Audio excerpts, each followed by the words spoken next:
আসসালামু আলাইকুম।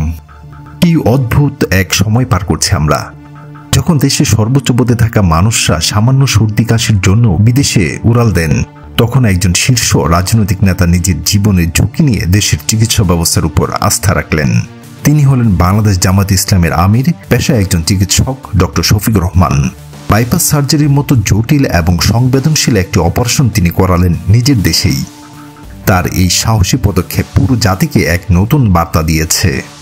আজকের ভিডিওতে আমরা এই ব্যতিক্রমী দৃষ্টান্ত নিয়ে কথা বলবো। ডক্টর শফিকুর রহমানের এই সিদ্ধান্ত শুধুমাত্র একটি ব্যক্তিগত ঘটনা নয়, বরং এটি একটি শক্তিশালী রাজনৈতিক ও সামাজিক বার্তা। তিনি একজন চিকিৎসক হিসেবে দেশের চিকিৎসা ব্যবস্থার সব দুর্বলতা সম্পর্কে অবগত।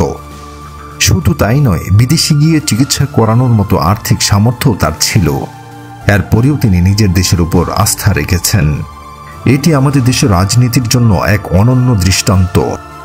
দীর্ঘদিন ধরেই আমাদের দেশের রাজনীতিক এবং উচ্চপদস্থ কর্মকর্তারা সামান্য অসুস্থতাতেও দেশের বাইরে ছুটে যান।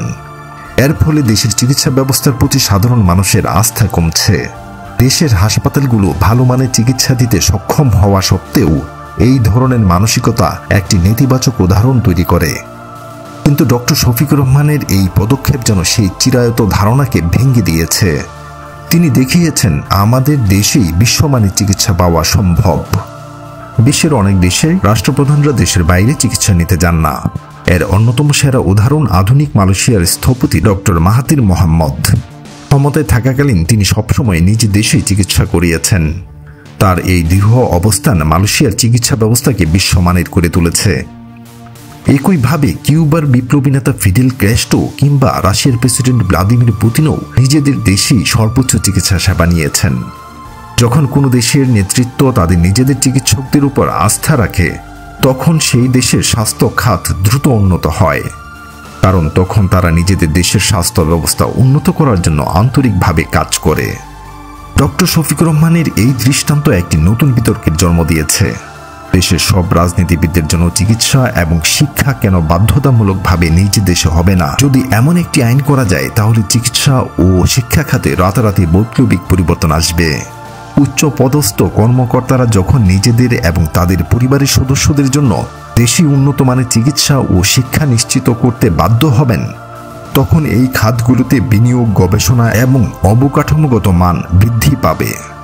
দেশের মানুষের চিকিৎসা ও শিক্ষার মান উন্নত করা রাষ্ট্রের দায়িত্ব।